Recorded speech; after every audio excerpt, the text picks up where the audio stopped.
Woohoo! There, Hey, there we go. Hello. Hello, hello. everyone. Hello. Fourth episode of the Writer's Block. Yay. This is fun. I Yay. love doing Hey. this. Yeah, Actually, this is kind of a highlight of the week for me doing the show. So, oh, yeah. last week when you said you couldn't go, I'm like, aw, why I know. not? I could tell you were really disappointed. I was bummed out. Yeah. I know, man. I know. But well, today we could make it, and usually we have Michael Mhm. Oden with us also, but he couldn't make it today because he was called in for work last minute. So, but today we have a guest, Mr. Kevin Gunstone, Hello. writer being with of you. Hello, Kevin. Future Hello. Primitive. There it is. Yeah. So, Nice. and we were discussing themes and topics for the show, and the topic lore. I think we already discussed that that we could um, feature that on one of the episodes, Mhm. and Mhm. I saw Kevin's campaign, and I thought, hey, that's a lot of lore going on there. So maybe, It's all about the Lord, to be perfectly yeah, honest. yeah. So It looks like a cool book. I took a look at it. I had seen it sprinkled throughout social media on Twitter and on Yeah. Facebook, and I checked out the campaign. I'm like, this looks pretty cool. Thank you. Yeah, it looks interesting. It looks very unique, very different, but very cool. Yeah. That I think that was definitely, when we first kind of started out on it, when I first kind of had the idea, it was, to kind of bring together kind of different elements of kind of things I like, and kind of hopefully kind of create something kind of new about them, or that at least seem new or kind of like fresh. Hmm. right. Yeah. So why don't you tell us a little bit about the book for those of us who don't know a lot, or Sure. Let's say hi to Dr. Ino. Hello, Welcome, Dr. Dr. Ino. Rhino. Hello, Dr. Rana. Well, basically, I had the idea kind of several kind of years ago. It was soon after I started writing comics again, because I took about a 7 kind of 8 year break from kind of writing comics, during which time I kind of DJ'd house music. And when I first got into kind of writing again, Future Primitive was a kind of story which I'd always kind of wanted to write, but hadn't quite got round to. Because I'm very influenced in kind of things like kind of myth and legends, and also comics like Kirby's Eternals, New Gods, that kind of thing, Hmm. and also kind of more kind of esoteric things like the First Kingdom and kind of stuff like that. The Jack Cat book from kind of the 70s. So it was the idea of kind of creating this kind of like world, which is kind of like Earth, and which used kind of like elements of kind of mythology, and and a world, I suppose you could say, kind of without humans. And the actual idea for the story, it came when I'm quite interested in kind of the work of kind of people like, or writing of people like Graham Hancock, and kind of ancient mysteries, and that's something which I've been interested in since I was quite young, when I saw a documentary about Eric von Daniken back in kind of the late 70s, the whole kind of aliens as gods kind of ideas and kind of concepts. And I just happened to be reading an article online one day, and it linked in the rise of Neanderthals on Earth, Hmm. and it kind of tied it in with the kind of Jaminga supernova explosion from 300,000 years ago, that kind of seemed to imply that the radiation was responsible for kind of the rise of the Neanderthals. And I just thought that was kind of a really interesting idea. And I just kind of started thinking about it and imagining this completely kind of time lost kind of Neanderthal kind of empire on this kind of radically Yeah. different Earth, with all this kind of strange technology. And basically, the idea kind of grew from there. It's And yeah. It sounds like there was a lot of research done for this story. A lot of lore, a lot of deep studying of sure. different ancient civilizations and things like that. Um, Mm. I'm I'm sensing some influence from the theory of Atlantis, maybe a little too Maybe something like it's something I've been toying around with for my universe is what's it called? The Hollow Earth theory. There's a right, yeah. What's the name of the civilization down there that's supposedly I forgot the name of it. Well, there's Shambhala down there. Shambhala, yeah. Shambhala, which is kind or of Shangri-La. main... Yeah, absolutely. Funnily enough, the Hollow Earth is an idea I've got in another story. Okay. Which is kind of currently in development. We actually had an offer for it kind of a couple of years ago from Action Lab of kind of all people. Oh, okay. But it was like a 60s kind of retro thing with like this female kind of like character who is the daughter of like this analog of Professor Quatermass.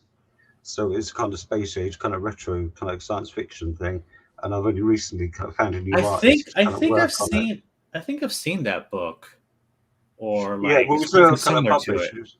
Yeah, Okay. with this one though, rather than actually being a hollow Earth, once you get inside, it's an interior universe where kind of like so instead of it like being land masses and kind of things like that, like it is in some of the Edgar Rice Burroughs books, it's like this interior kind of like universe, like a concave universe. With this kind of like sun in the center, which is like a point of infinity that can never be reached.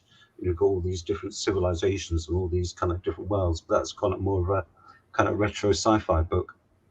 That sounds awesome. I love retro sci-fi stuff. That sounds really yeah, cool. yeah. No, so do I. Absolutely, kind of love that kind of thing.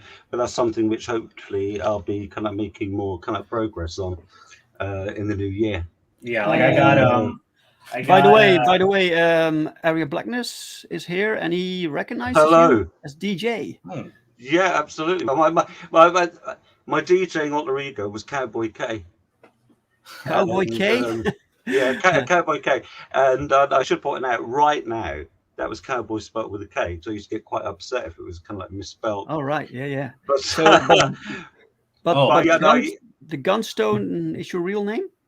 Yeah, absolutely. It's kind of a real name. That's an awesome name. That is an awesome DJ. Yeah. Years ago, a friend of mine said, you've got the perfect surname for kind of being writing comics.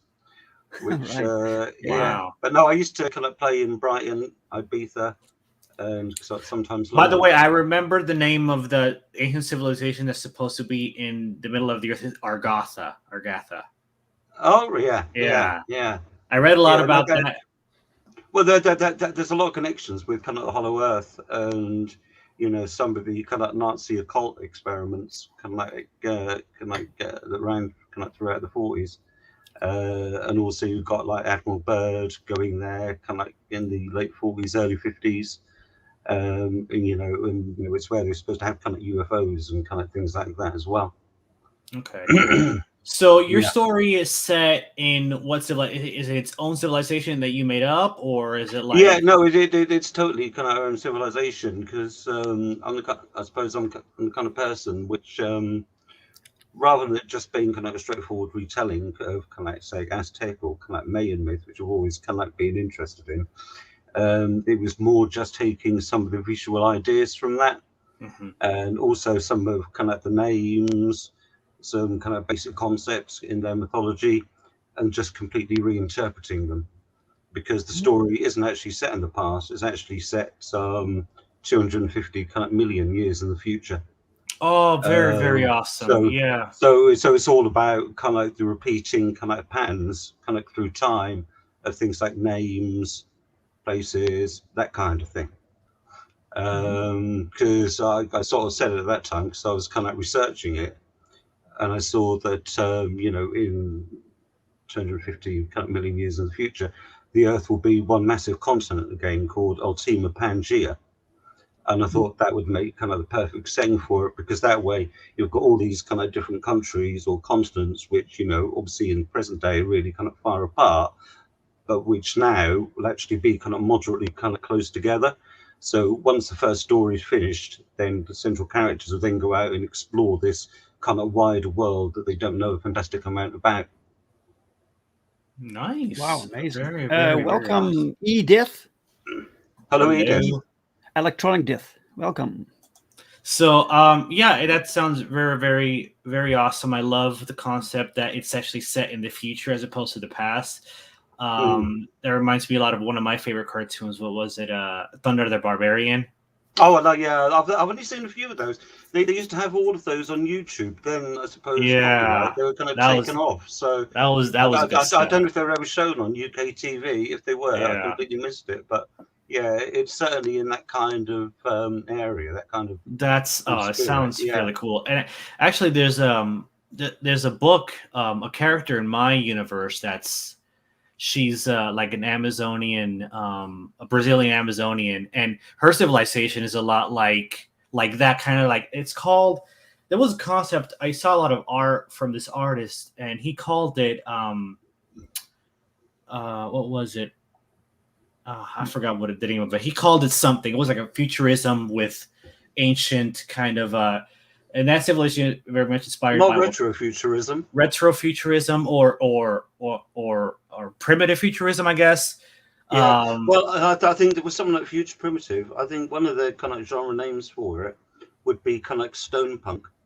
Which is kind of like primitive, or kind of early race like caveman, or that kind of thing, but they've got kind of futuristic kind of technology or kind of weapons. Yeah, so it was also some influence from Wakanda, from Marvel Comics, kind of feel to it. Yeah. So Mm-hmm. Go on. Yeah. So you were DJing, right? So you were everyone was like, totally. and then Love you were mulling over this story. You wanted to make this story. Sorry. You wanted to make the story, and you thought it up while you were DJing. I suppose that, as I say, I'd kind of written comics before I took up DJing. Right. Okay. Yeah, well, before I took up DJing, I'd actually written for Marvel, Image, Antarctic Press, quite a few kind of other publishers. And then, I just happened to fall into DJing. I kind of moved back to Brighton, and a friend of mine used to kind of DJ on a laptop, and I thought that looks like so much fun. So I started kind of trying to do it myself. Right. Okay. And just through meeting the right people, kind of like at the right time, within kind of like 9 months of kind of mixing my first tunes together, I found myself on a plane going to Ibiza for the summer. Wow. Because kind of a friend of a friend was buying a small club in Ibiza Old Town. And they said, we're looking for a resident DJ to take. So I kind of put a demo together, and they said, yeah, this sounds great. So, do you want to come out for like 4 or 5 months? So I just said, yes, please. Had a brilliant time, and then just carried on doing it for another, 6 or 7 years once I got back to kind of the UK. Do you enjoy writing comics more or DJing more? Well, they're two different things. I mean, there's some things which are similar, in so much that, with kind of mix and with a story, you start from nothing and you kind of build it up, put some interesting, hopefully, twists and turns in, and bring it to some kind of conclusion. With kind of comic, it's a lot more, or a book, or whatever, it's kind of much more satisfying. In so much that, because it's totally you just start off with this kind of random idea, and then to see it collected together or something like that, it's a fantastic sense of achievement. With DJing, obviously somebody else has done all the hard work, which is kind of making tunage. But when you're actually doing it in front of an audience, especially if you're playing to like 400 or 500 people who, and it's the middle of the night and they're completely off their heads, it's a massive adrenaline rush. It really is. I look back on some of them and they almost seem like an out-of-body experience now. I've always been interested in that kind of thing. Two kind of completely different things. But I suppose quite a few years ago, I thought, well, it's about time I kind of got back to kind of writing comics as ideas I wanted to do. And once you get into your kind of mid 40s, it's like the late nights start to take a toll. Right. Yeah. And so you could sleep for like a whole weekend or something crazy like that. Have you toyed around with doing any composing or no? Yeah, I still kind of produce kind of stuff at home. I've got it all kind of set up on kind of the PC, and I haven't played a gig up properly in kind of several years now, but I still kind of mix kind of once or kind of twice a week. But these days it's for pleasure rather than profit.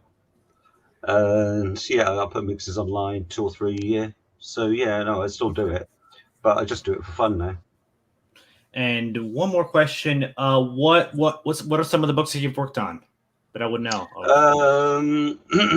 Well, when I first started, doing kind of American comics, I was mainly writing for Antarctic Press, and I did several kind of warrior nun things for them. I did kind of like a World War One story, World War Two story called Brigantia, which is about this kind of British warrior nun that involved kind of Nazi occultism and kind of Arthurian kind of myth and legend. And I did another one which was set during kind of the Viking Age. I even did, funny enough, a short story about a disco dancing kind of warrior nun, kind of set in 70s, which is kind of a warrior nun blaxploitation story about this nun called Sister Jones. And from then on, I got to know Ben Dunn, who obviously at the time was kind of running Antarctic Press. And that was just before he started doing the Mangaverse book for Marvel. So which is obviously quite some time ago, and it was an event. He wrote the first part, and then I think he might have been struggling with the second part of it. So he asked me if I fancied writing it. So I said, well, of course. So I did that, and then we did kind of first six issues of kind of the regular series. But by that time, I was writing all of it, and Ben was kind of just doing the art. And then kind of following on from there, both Ben and myself did the agents for Image Comics, which was like a bit of a pastiche of kind of like 60s, 70s kind of like spy stories, and James Bond and kind of Jerry Anderson kind of stuff, where I just kind of put it together in this kind of world called The Agency. So yeah, and then it was from there on to kind of DJ before I got back into writing. Okay, cool. Excellent. So, do we want to talk about lore, right, Dave? Talk about lore and how you incorporate lore into your writing and how important you think it is, right? We spoke a little bit about this through Messenger. You asked me what I think about lore and what I think about world building. And I know different people have different approaches when it comes to how they build up the lore for whatever verse they're writing, if it's an original universe. Sometimes I feel that people can get too hung up on the lore a lot of times. Now, for me personally, the way that I write characters and stories before the lore. The lore kind of always comes later for me. Sure. Right? Now, with someone like you, Kevin, it sounds like you're the other way around. You kind of set up the lore and the backstory and the world building, and then you go into the specific characters. Am I right? Or am I... Yeah, pretty much. I'd have said that they were... Yeah, because I suppose in a way, you see, with a story like Future Primitive, it very much started out, with, obviously, I knew that the central character was going to be this kind of like Neanderthal king called Culkin. And I got the name Culkin from kind of like Aztec kind of like myth. It was one of the original names, or the earlier names for Quetzalcoatl. Yeah. When he was kind of called Culkin. So just kind of like shortened it, but I knew he was going to be the central character. I knew it was all going to be about his civilization, or kind of like the end of his kind of civilization. Because I've always been quite interested in kind of like apocalyptic stories, and the whole concept of the kind of like story kind of hung upon was going back to that kind of like original article, which kind of like started off for me. It was about this supernova explosion transforming Earth, mutating these people, who kind of Neanderthals, and you've got all these other diverse, primitive kind of like human, like kind of like life forms, kind of like there.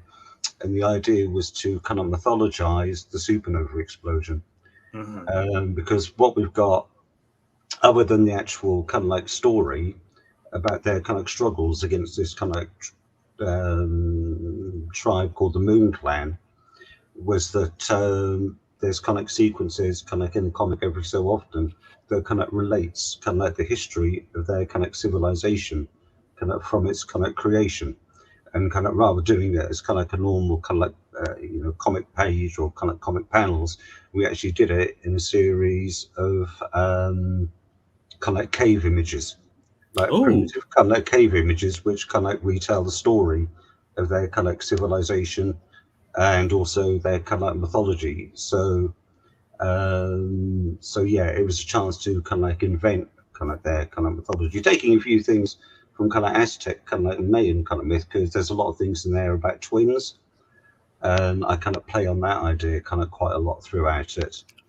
I like the idea of the telling it through the cave drawings or the cave. That's really cool, actually. Yeah, well, I mean, I suppose, it's like, I've been reading comics for kind of donkey's years, but I've always kind of been interested in kind of the use of kind of words and images to kind of tell stories in kind of other ways, because I've always been a big admirer of, people like William Blake, who I studied and did a dissertation on at kind of university.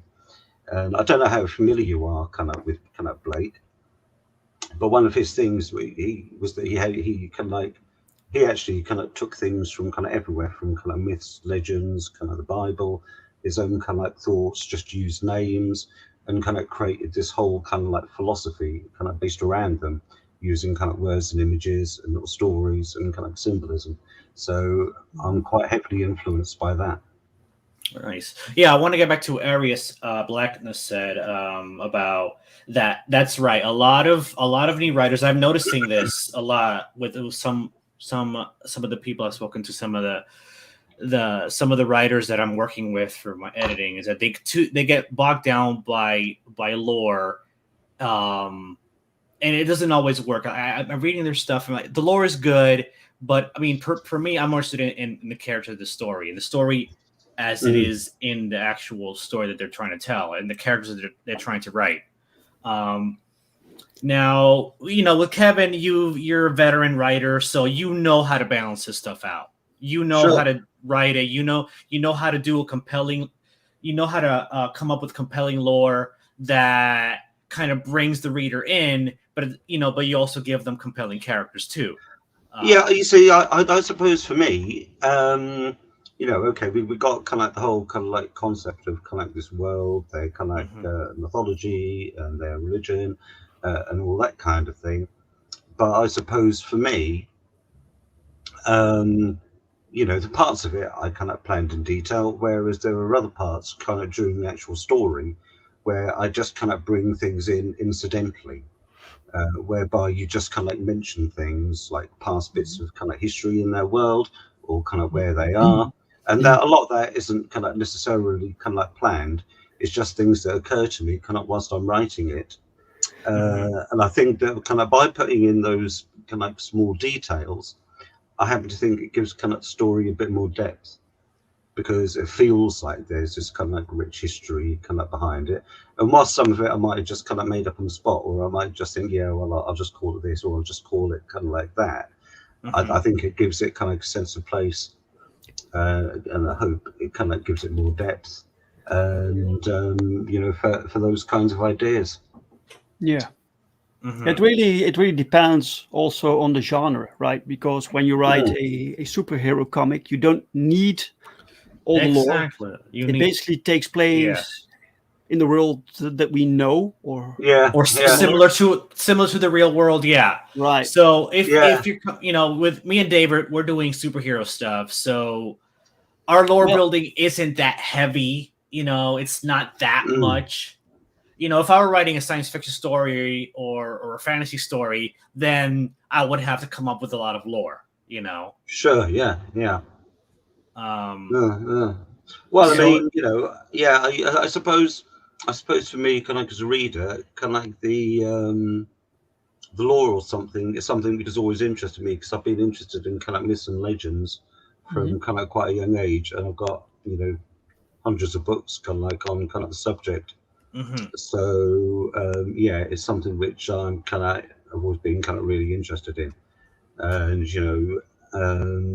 I don't quite know where that comes from, but it's something which just has always kind of like fascinated me from kind of quite a young age.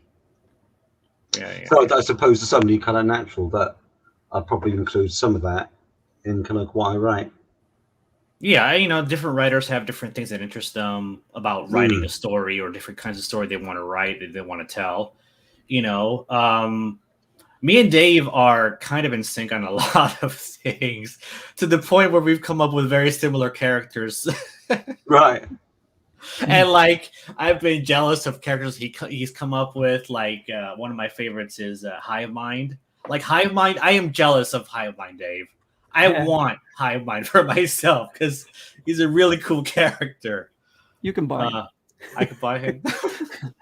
No, but I've been working on this fantasy story. So I want to do a fantasy story, and basically it started with me wanting to write a story with a barbarian centaur as the main character. Nice. And I need to explain him. I had nothing. All I knew was I had this character.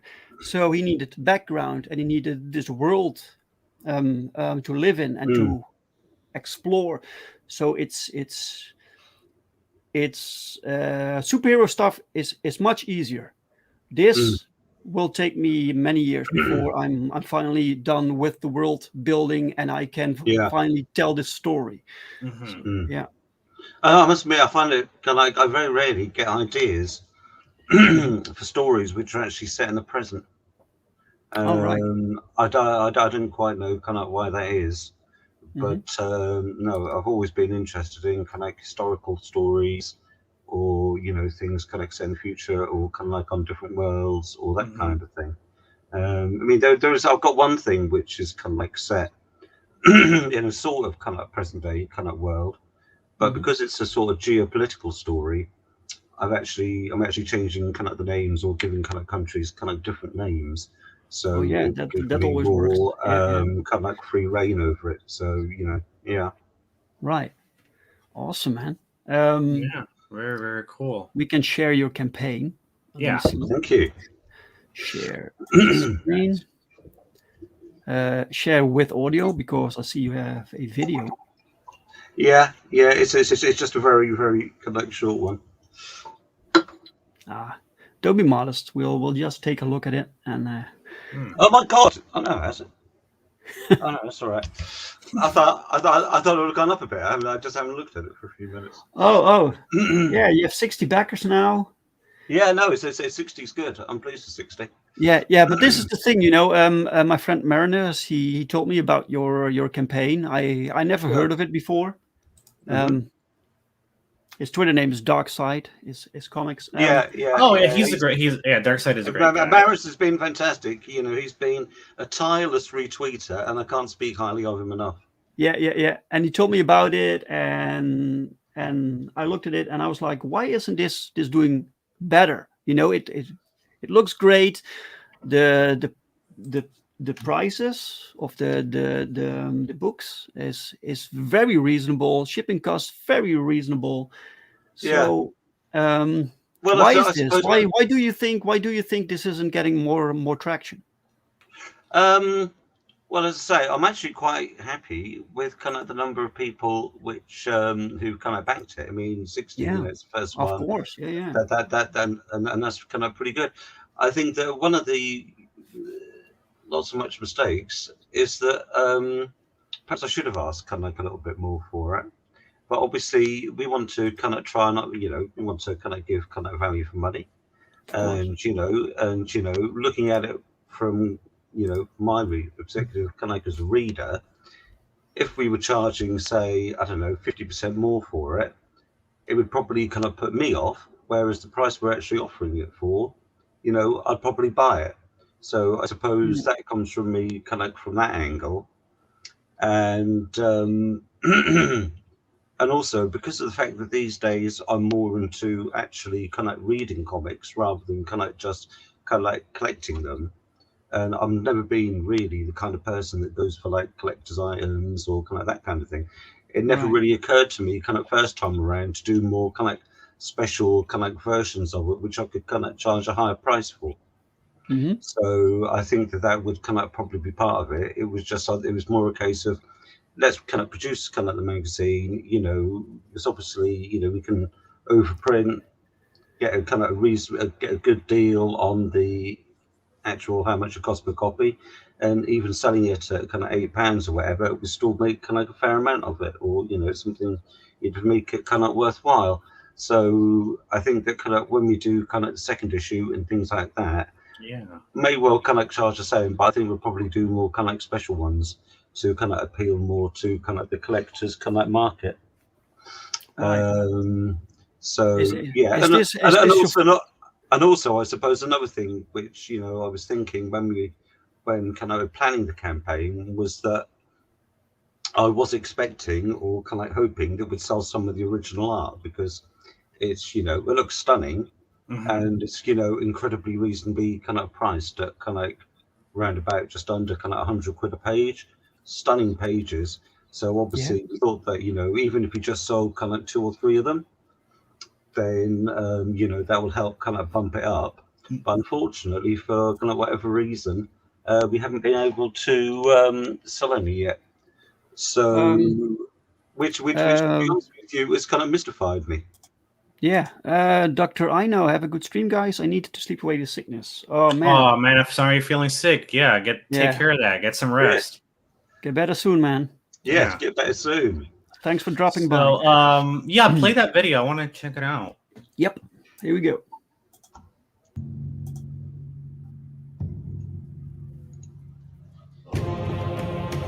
Is there sound? You can hear it? Yep.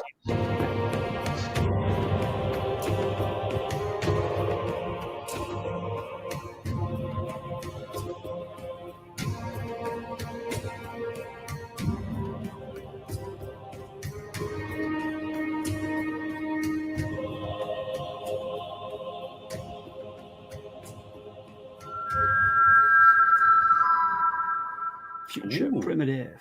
Nice. Awesome. Yeah, that was done by the colorist, Stefan.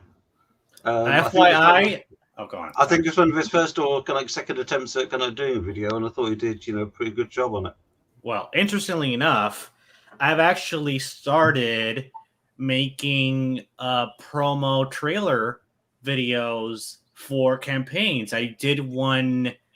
Dave, did you see the one I made for Rebound? I'm not sure. I don't think so.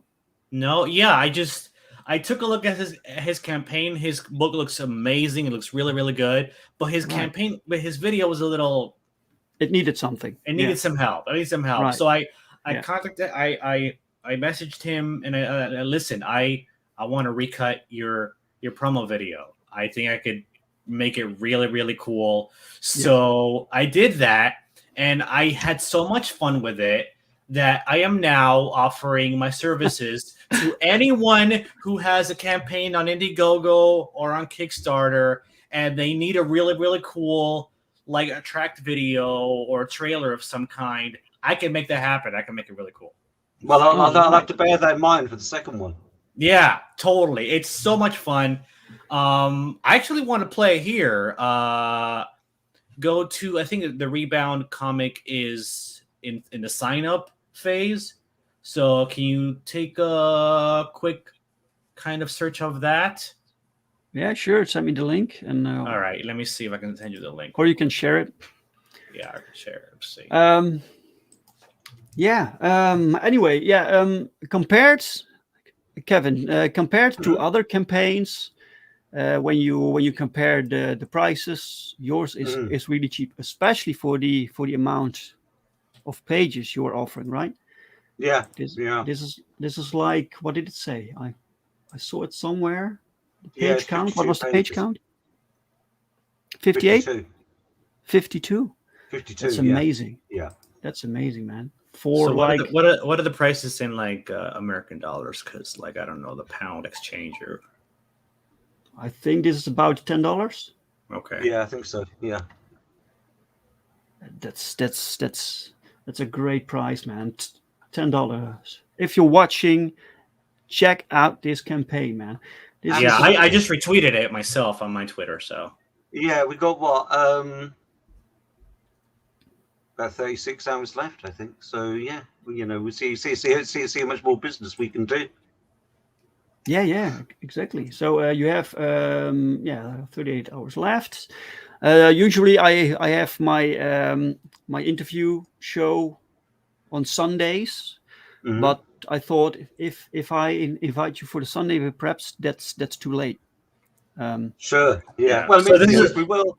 Once it's all over, we will be kind of going in demand. So yeah. Yeah, I was going to mention that. This looks really, really cool, but I have so many books on my backlist that unfortunately some of them I have to like wait on. So I'm probably going to have to end up. I want to back this, but I'm probably going to have to wait till it goes on demand to back it to get it. You know. Well, in case you have not much to spend and you want to save on shipping costs, for instance, there's also this digital option. Absolutely, they're very reasonable, £4. Yeah. No shipping costs involved, so we can sell hundreds, if not kind of like thousands of those. That'd be amazing.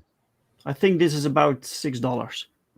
Yeah. So, anyway, this art, this is great. Where did you find this artist? Well, the artist is called Slobodan Jovanovic, aka Boban, and he lives in Serbia. And basically, after I kind of had the idea for the story, I kind of wrote up just a kind of one-page kind of like synopsis, kind of like outline, some background detail, a few things kind of like about the characters, and I went on kind of DeviantArt. And basically, just started looking for artists who I thought might be kind of suitable for it. DeviantArt, that's interesting. I have stories about DeviantArt. Right? Yeah, no, it was good. It was good to me, and so I contacted Boban. I said, I think I saw his kind of like the pages he had up there, and I thought, yeah, this would be absolutely perfect for the story. So I kind of messaged him, kind of introduced myself, said I've got this idea which I think you'd be really suitable for. Would you be interested in taking a look at it? He got back to me and said, yeah, of course. So I sent him over the outline, and he really loved it. And before he'd even kind of written back to me to say, I'll be interested in developing it, they'd already started on the character sketches, which is, fantastic sign of commitment, really. Wow. And it just kind of went from there. Really liked what he'd done, and he did an absolutely kind of incredible job on it. And the coloring was. You can see he did some research also with the. Yeah, totally. Well, we're quite lucky in so much that we've both got very kind of like similar tastes. Right. In kind of like a lot of things like books, comics, kind of like films, kind of like. So, when you kind of like mention things or kind of like discuss kind of reference points or it should look a bit like this, he's totally in kind of tune with kind of what you want. And that's fantastic when you can find somebody who's so talented, who you're kind of like in tune with. And, I decided kind of quite early on about the fact that I wanted to give it more Mayan kind of like Aztec look by way of technology and kind of their outfits and costumes and that kind of thing. Because when you think about it, especially in American comics, there's been very few comics which have actually had that kind of imagery in them. You might get the odd thing or two, but it's not like kind of Norse mythology or even kind of Egyptian or Greek. It's all over the place. Yes. Whereas kind of with the more Aztec kind of main thing, it's not as common at all. And obviously with things like the names and all the rest of it, which are all kind of derived from things like kind of Aztec mythology, which I've always been fascinated by, it just seemed a natural kind of direction to go in. Yeah, looks fantastic. Yeah, scroll down and let's see some more of the art. All right. I was just asking about this label. This is your studio label. Yeah. I mean, kind of when we did it, I thought, well, we want to put it out under kind of a proper name, give ourselves kind of like at least some kind of identity. Right. And I haven't got such a massive ego that I wanted to call it Gunstone Comics or anything stupid like that. Oh, because that would have been awesome, though. Yeah, it might well be, and perhaps that's where I should have kind of like done it differently. Yeah. But discussing it kind of with Boban and another friend of mine, an Italian artist called Alessandro, who I'm going to do kind of like something with. We're all very much into kind of like symbolism and kind of like stuff like that. And Azoth is a term from kind of like alchemy, and the Azoth is the unknown element that excites the imagination. All right. So I thought that was kind of like perfect Yeah, for it. that is kind of perfect. I like that a lot. And also, you kind of look at the symbolism that we could use for kind of the logo and that kind of thing. So it just seemed to kind of like fit really well. Yeah, Yes. Yeah, I like very it, man. cool. By the way, is this your first campaign, or did you do campaigns before this one? No, this is the first kind of like campaign. First time we're actually kind of trying to kind of do it ourselves. Yeah. Right. Yeah, so yeah, it's a fair amount of kind of planning went into it. So the artist on it is Boban, and the colorist is a friend of his who also lives in Serbia. That And is great. Look at that. he's Stefan Wakonjic. Yeah. I think I pronounced that right. So the artist brought in the colorist. Yeah. Yeah, well, they actually live in the same town. Oh wow. Yeah. Fantastic. Yeah, I think they actually went to art school together as well. Do you and the guy who does Owen Death and Save Us live in the same town? No, I'm just kidding. No, he lives in Essex. That's about 100 miles away. That's Russ. Oh wow, that's pretty far. Okay. Yeah, actually, years ago, I actually developed a proposal with Russ. Okay. Yeah, it was called. I think it was something called the Spectral Detective. It was, but it never really kind of went anywhere. But that was quite some time ago. That was kind of probably about 8 years ago. And I think I've improved since then, and kind of Russ has improved since then as well. Yeah, I have his Death Can Save Us Volume 1. Yeah. I've been meaning to back Volume 2. I know it's on demand now, so eventually, hopefully, I'll get to it before it completely goes away. So, Yeah, Russ is a great guy. Yeah, he is. I was so lucky to have him as my guest a few weeks back. It was good stuff. Yeah, this art looks amazing. By the way, I Yeah. am loving it. This is really neat. Chris Fisk, welcome, Chris Fisk, to the show. Sorry. Back to the book. Oh, Chris, thank you. I'm sorry, Kevin. Sometimes I need to blurt things out for the people in the chat. So, yeah. There's a very classic, kind of iconic look to the art that I love. Yeah, well, I think that for us, we wanted it to be a bit different. Obviously, you just look at some of the character designs, and like for the central characters, they are kind of Kirby influenced. It's like I was going to say Kirby, that, yeah. Where Kirby meets kind of a Mayan kind of thing. Yeah, some of the vehicle designs that I saw very Kirby-esque. Yeah. That's the variant cover by the Milestone DC artist Prentice Rollins. Oh wow. Who kind of met him kind of a few years ago at a convention in London, and kind of got on really well with him. And we've kind of like stayed in touch, and we're currently kind of developing our own kind of proposal, which we're going to be sending out kind of early next year. It has very Indiana Jones and Temple of Doom vibes with this cover. Yeah, totally. Yeah, the story I'm doing with Prentice is called The Temple, and it's a Lovecraftian story, story. Oh yeah, Lovecraft's great. Yeah, it's where it's another, I suppose, started off with the concept, but this one, is very much about kind of the interpersonal kind of relationships and kind of the characters in it. But essentially, a band of kind of Templar Knights are kind of transported back through time to the age when Cthulhu walked the earth, along with kind of Starspawn and Elder Things and all the rest of it. And they kind of build this great big kind of castle, kind of temple there, and it's a story which is set in kind of the long distant past. Okay. But we've got some like the first. We've done for the proposal. We've done about the first 7 pages of it. We've got the cover, and I'm just finishing off kind of the outline. But yeah, it's been a lot of fun to do so far. Neat. So who is the main character of this book? Is that this person? Yeah, but this one, that's Culkin. He's kind of the kind of Neanderthal king. Oh, okay.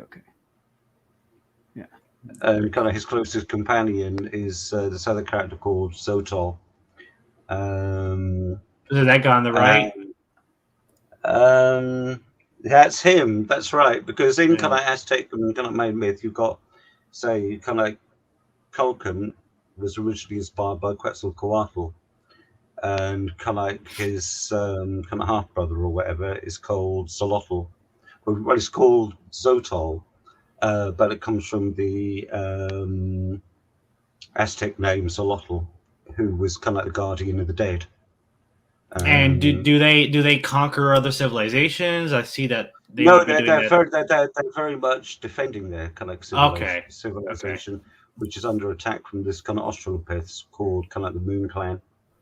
And they're more ape-like, are they? Because I see they're more like ape-like. Yeah, well, they're based on kind of Australopithecus, who kind of predated kind of Neanderthals. But once kind of the story kind of moves into kind of the more kind of outside world, we'll see all these other kind of different kind of races like kind of Cro-Magnons and kind of tribes, races like that. Yeah, look at these details here. That's nice.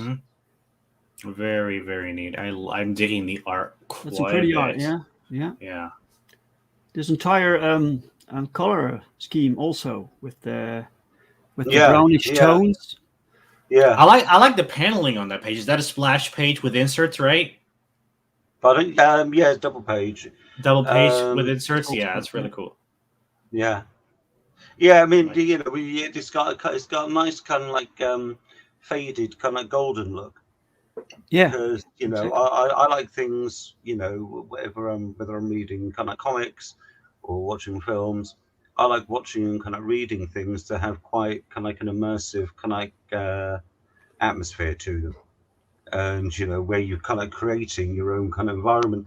And we were sort of saying earlier about I very rarely kind of write stories which are kind of like set in the present, and I think that there's kind of a couple of reasons for that. And one is that I think that by kind of creating your own kind of world, I think that you can kind of create your own atmosphere. And I think that kind of one of my influence for that is for something like 2000 AD, because although kind of when I was growing up, I was always kind of much more into kind of American comics. When you look at a lot of the kind of main kind of 2000 AD characters, pretty much all of them exist in their own kind of worlds or their own kind of like places. That's the publisher of the Dread comics, right? Just Dread? Yeah, that's right. So you've got something like Dread, you've got something like Nemesis, kind of the Warlock.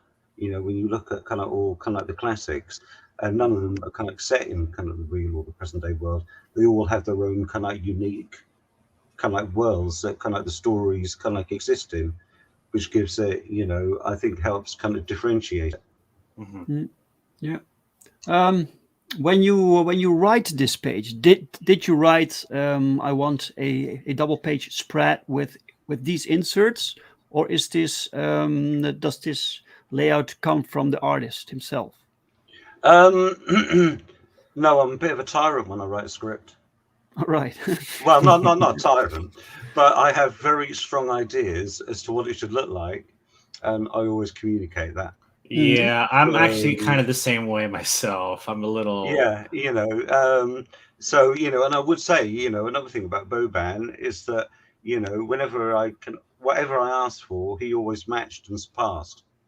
But he did always kind of keep to, pretty much what I asked for, because, I write about 1-2 paragraphs kind of per panel describing what I think it should be. Not just what we see, you could just write it in, like a sentence saying he does this or he does that. But I try and kind of describe how I want kind of the character or the panel rather, or the image to feel, and kind of what we see in it, and give us kind of much detail as possible. Oh wow, you are very elaborate with your description. Yeah, and I also kind of normally kind of before I even get to the panel descriptions on each page say I think it should be arranged like this. Right. So I kind of describe how I want kind of the panels to be arranged on the page as well. Because if I've got a kind of strong idea, as because I've kind of thought it through what's going to be kind of like in each panel, I think it's important that I communicate that to kind of like the artist, and and describe it as kind of well as I can do, or at least try to. Yeah, Welcome to the show, Bristolian Dave. All right, me back. Hello, Bristolian Dave. Welcome, sir. Yeah, man, this looks fantastic. It does, yeah. These are some of the... Boban spent a long time... he spent a long time kind of designing this world when we were first putting it together, as I was starting to get into kind of like writing it.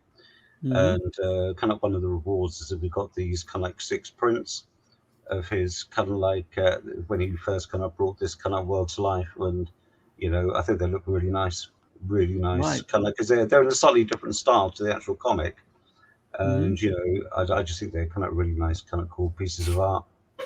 All right, this is part of your story, right? Yeah, well, it's one of the kind of main locations.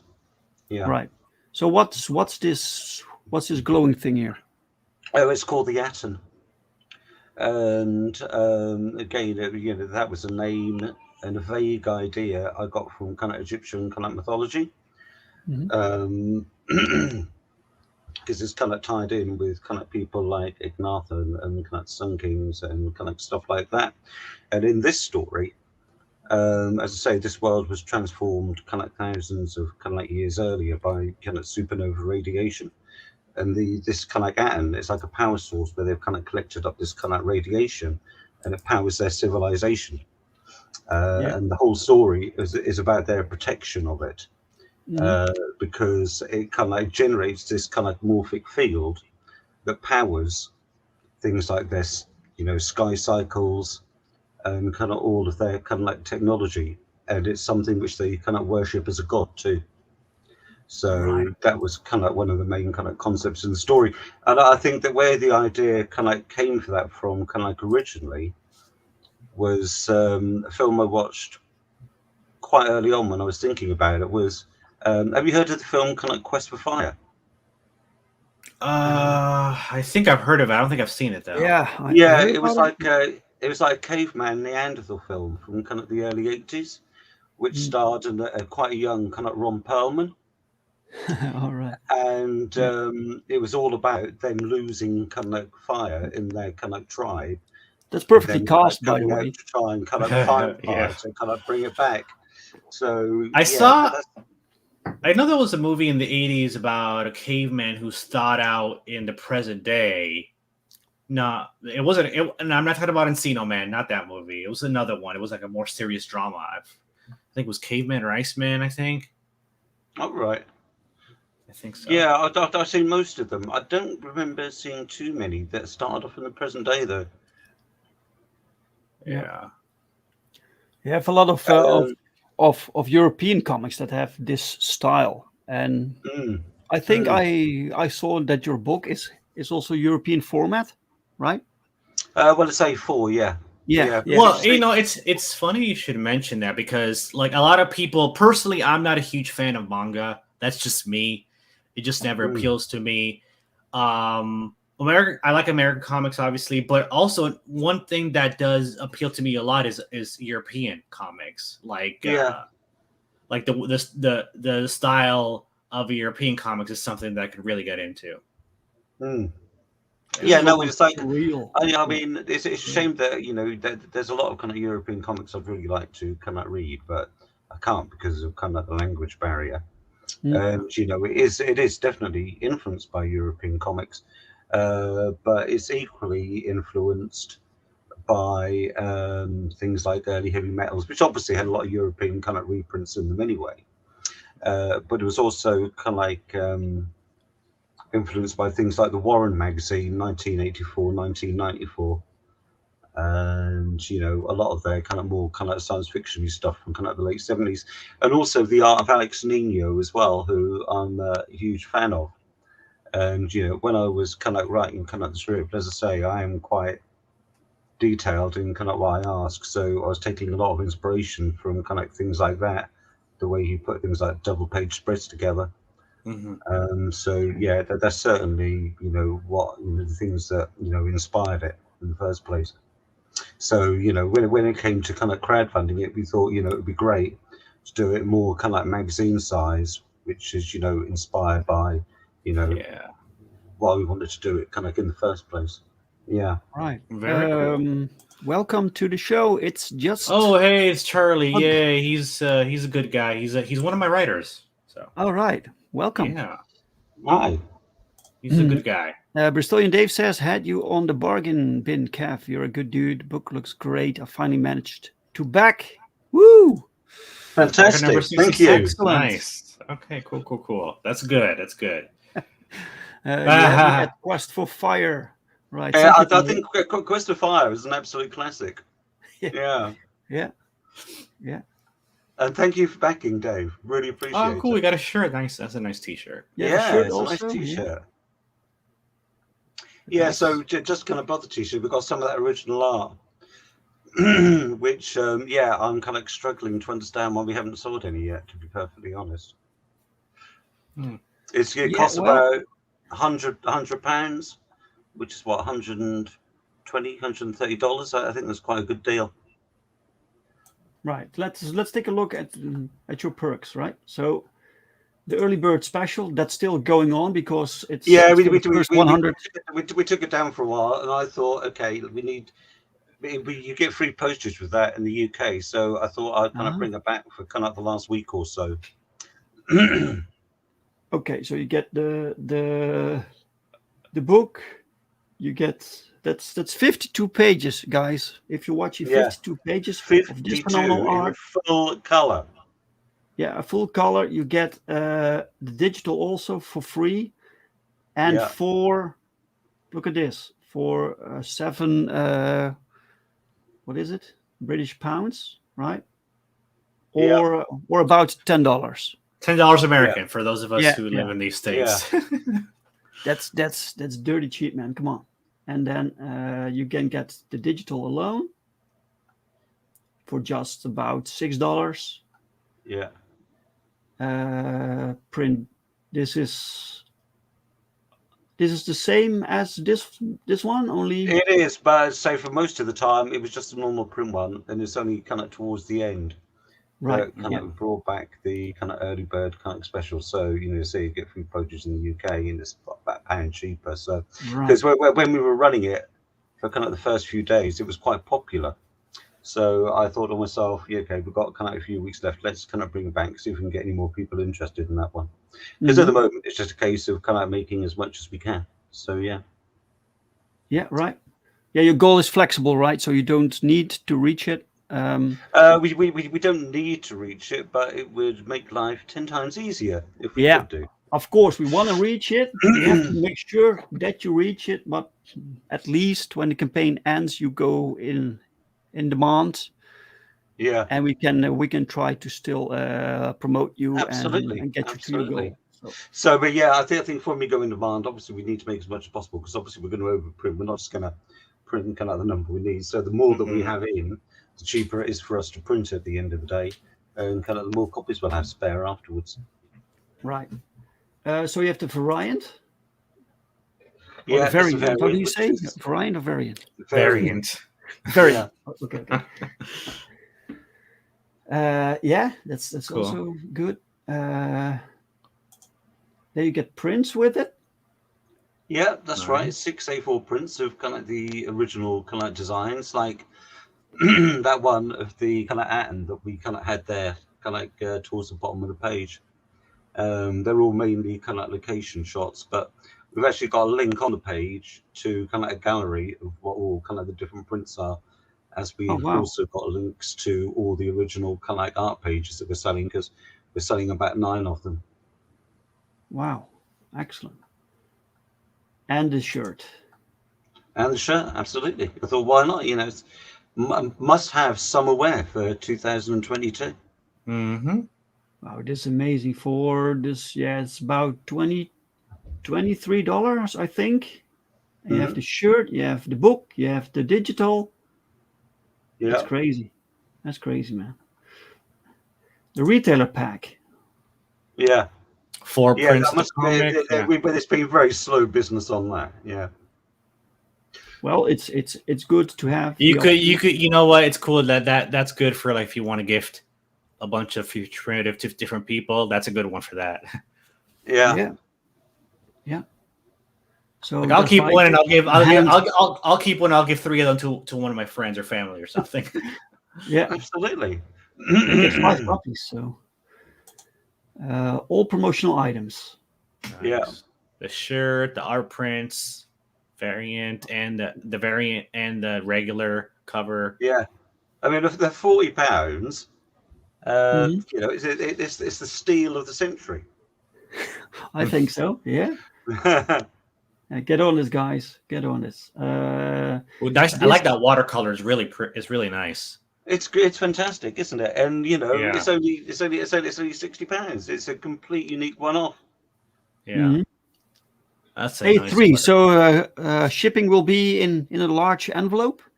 Yeah, that's right. Yeah, it's going to Yeah. be that's kind of with Boban, so that'll be shipped separately from Serbia. Yeah. All right. Yeah. Look at They it. have Art page. originals. Original art page. Yeah. Yeah. So you can pick any page you want from the book. Yeah, there's 4 of them. Oh, 4 Oh, pages. 4 to pick from. There's Okay. 4 of kind of those ones that kind of like that price. Yeah. Mhm. And you know what I've done is, you know, I put a note, say, you know, just say which one you want. Obviously, it's on a first come first served basis. So yeah, we've got 4 of those, 4 of another one, and a stunning kind of double page spread as well. Yeah. I Bristol- hear you, Bristolian. And like, Christmas has cleaned me out too. Trust me. Yeah, Like, absolutely. Yeah. Obviously, I've chosen the wrong time of the year, but it would, you know, if we don't sell it in the next kind of like day and a half or whatever it is, then obviously, you know, all the art will be going into, you know, the in demand afterwards. Yeah. Some people said that maybe the timing with the season right now is not the best. Yeah. But when you go on in demand, then you go past January, February, and then perhaps you can. Yeah, I think it runs for kind of like 6 months, doesn't it? I must admit, with that one we've just got kind of like coming up, if I had any spare money at all personally, I'd have bought that for myself. Yeah. Of all the things I've kind of like written, that piece of art is probably one of my favorite kind of images from kind of anything I've kind of. Well, written. Back to Charlie. You say Charlie's. I chatted with Charlie earlier. He goes, he has a hard time finding books that he's interested in that he wants to back. And sure enough, here's this one. Back at Charlie. You know you've been looking for other books, so go ahead and do it. He needs the help. And you know you want it. I know you do. Yeah. Original double art page. Yeah, you have some originals going on. This one and this one cover. Yeah. And the double Yeah, page. well, let's say there's I put a gallery of them up online. There's some kind of links there. Yeah, So you see it here. You see it here also. I mean, that's a fantastic kind of double page. I think it's absolutely lush. Yeah.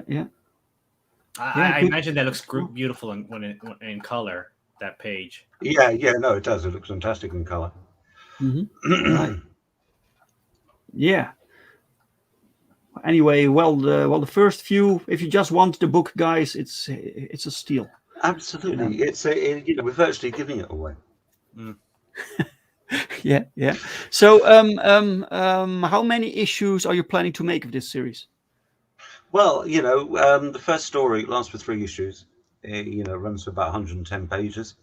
Okay. And then we'll just keep, you know, pick it up from there and just see how far we can take it. You know, if you know, it's kind of like there's no kind of like end point. Right. So you know, what we'll probably do is from kind of like the 4th issue onwards, we'll still keep it kind of to 52 pages, but we'll probably just have like 32 pages kind of like the main story, and then have some kind of backup ones in it, which will either be set in that world or which might be other kind of like similar kind of dark fantasy kind of like stories.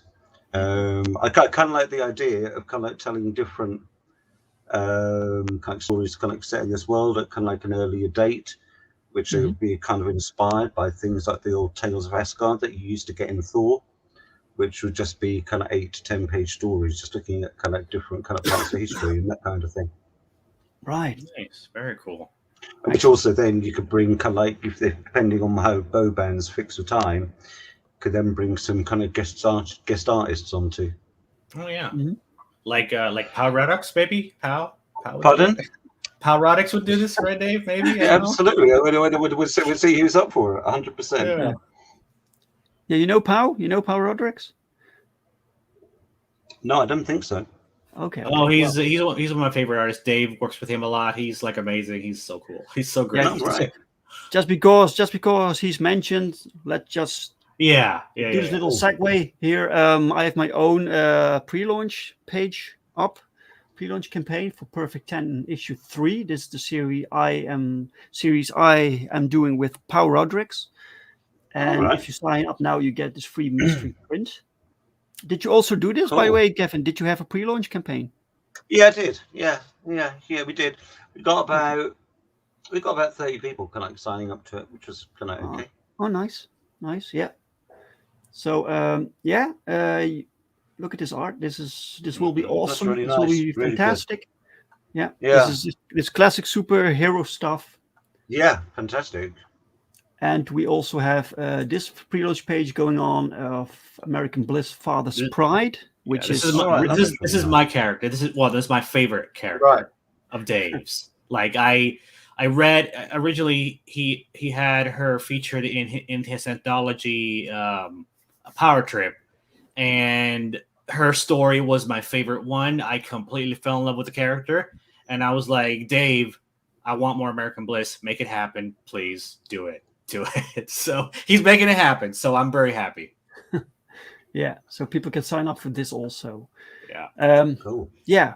Okay. Let's see if you have this extra backer, Kevin. Just a little moment here. You're at 60 now. Let's refresh. Yeah, absolutely. Let's spin the wheel of fortune. Woo! Hey. Yes, that was Dave. Thank you, Dave. Thank you, Dave. Charlie. We've broken that 60% barrier. Charlie, it'll be cider all round tonight for me and the dog. Yeah, Charlie, you want to be number 62? I know you do. Charlie, do it! Come on, make it 62. Yeah. Well, do we have any? Yeah, the lore is great. The art is great. Prices are great. This is phenomenal. So check it out, guys. I put the link to this campaign in the description also of this video. Okay, that's fantastic. I also put your Twitter handle there, Kevin, so people can follow you on. Oh yeah, that on Twitter. Yeah. So yeah. Go on. And for the people who want to check out more indie comics that I produced with my little studio, you can go to jmucomics.com and you can browse here what we got. I am definitely going to get at least Dream Girl and what's the other one? Dream Girl. Yeah, Dream Girl seems very popular. Yeah. Dream Girl. I'm going to get Dream Girl. I'm going to get the other character that kind of like cameos in those pages. What's the other character's name? Oh, Ajax, you mean? Ajax. Yeah, I'm going to get Dream Girl and Ajax for sure. Then you have Ajax there. Yeah. Yeah. So excellent. Those look awesome. I'm going to definitely get those maybe next year, hopefully. So no rush. Cool. Okay. Yeah. Awesome. Play the videos that I upload because I want to be able to promote myself and my services. So I sent you 2 videos on the private link. Right. So let's see. I have this one up here. Let me shut this one. Close this one here. For now. Stop screen. Yes. And then we take this one. One sec. Share screen, and then we go to Rebound number 1. There we go. So yeah, did I probably forgot the sound. The sound, okay. Damn it.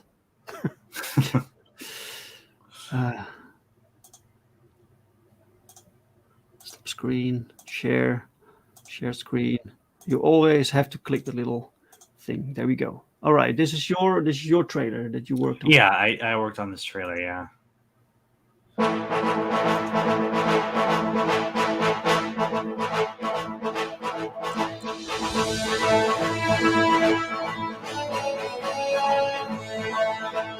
It's with Star Wars.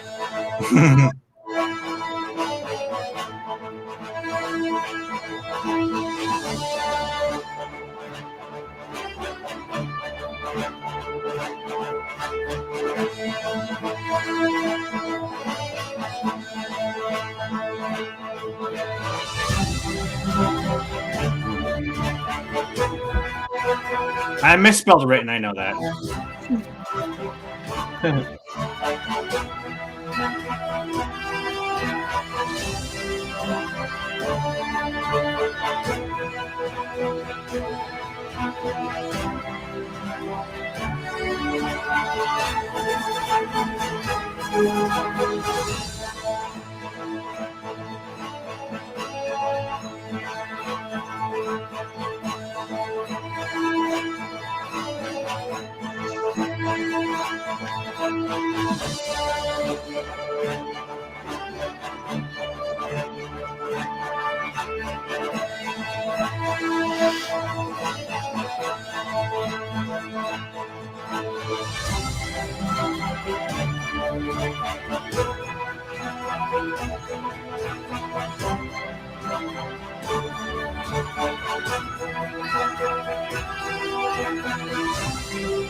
Nice.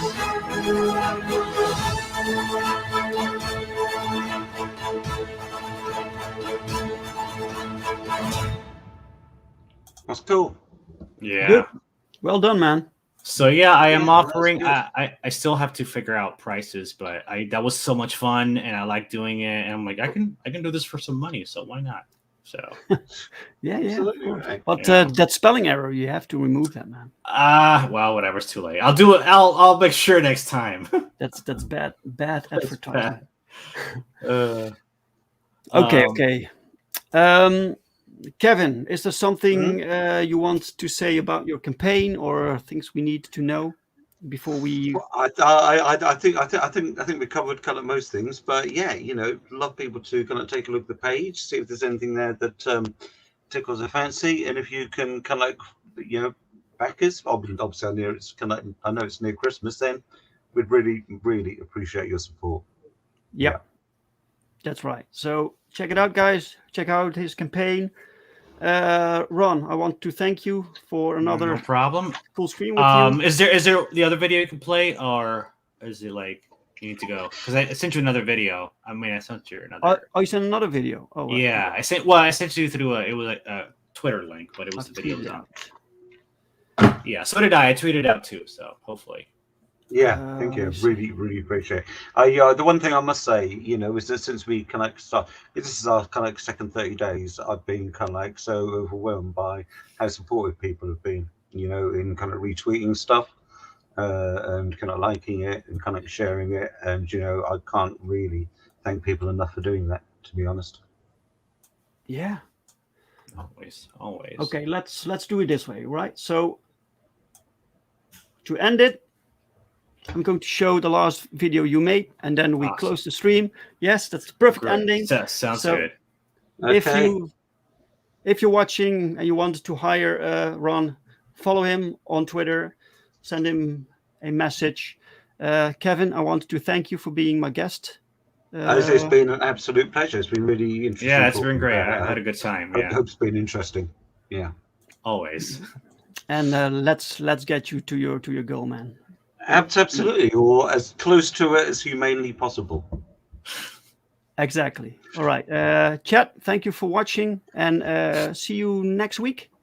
Yep. Thanks a lot. Okay. Okay then. Bye, guys. Bye. Bye-bye. Okay. Bye.